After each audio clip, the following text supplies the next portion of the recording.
The following story has been brought to you by StoriesToInspire.org. I want to share with you an unbelievable story. There's a rabbi, his name was Rabbi Shabtai Finkel, otherwise known as Frankel, otherwise known as Shabtai Frankel. Okay? This man, he's famous. He's famous for a book that he released. A book that many of you have used, but you don't know that you've used it. What did he do? He has a special edition of the Sefarim of Harambam. And he made this his life's mission to be able to compile the most accurate writings of the books of Harambam according to the most up-to-date, the most correct nuschaot, girsot. He went round the world and he traveled to all the ancient libraries and he got copies of each version of Harambam, compared them one against the other, found the mistakes. Then he had an entire group of rabbis sitting down, writing in the back of his Frankel, what they call him is Frankel Rambam. In the back, asking all the questions, making notations.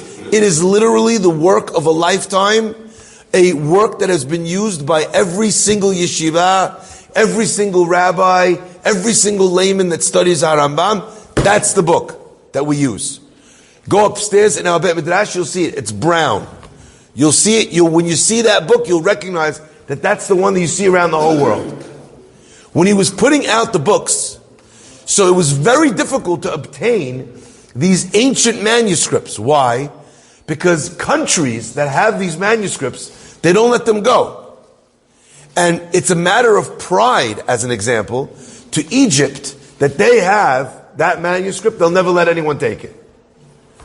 This man was an unstoppable force and an immovable object. He was both. He got ambassadors. He spoke to prime ministers. He spoke to presidents. He spoke to members of parliament. He spoke to this one, to that one. He raised a fortune of money until eventually he pulled off the coup of the century. They managed to find an ancient manuscript written specifically by the student of Harambam in Egypt. The countries, literally the diplomacy that was required to release this document to the rabbi was unbelievable. And finally, they get the document. It's an ancient parchment scroll, not even the whole thing.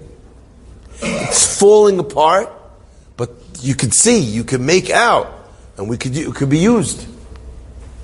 Anyway, the whole office is buzzing the day the document arrives. It's sitting on the desk of Rabbi Frankel. He's getting ready to analyze it, to look at it. Who knows how much will be done with this, how many halachot will be made clear, how many mistakes will be revealed. In walks the rabbi's right-hand man, his assistant. He's so excited to see the book. He comes over to the table. He puts his coffee down on the edge of the table. He leans over, and somehow, inexplicably, he loses his footing. He trips on the chair, on the foot of the table, knocks the coffee cup over directly on the priceless manuscript. A piece of parchment is falling apart, now covered in coffee, probably ruined forever. Every word that you can't see is a whole world that's gone now. Think of the effort. Think of the money. Listen to this, my friends. This man, Rabbi Shabtai Frankel, stands up, leaves the room. The assistant could only imagine that he went to get his severance papers. He comes back in 2 minutes later, holding a cup of coffee, and he says, "My dear assistant," he goes, "your first cup spilled. I went to get you another cup of coffee." My friends, today there is not a Bet Midrash, there's not a Bet Knesset in the world that does not have the Frankel Rambams on its shelves. And I believe that is for the sake of this ability this capability to extinguish the fire. Lo tiba'aru esh. Enjoyed this story? Come again. Bring a friend. StoriesToInspire.org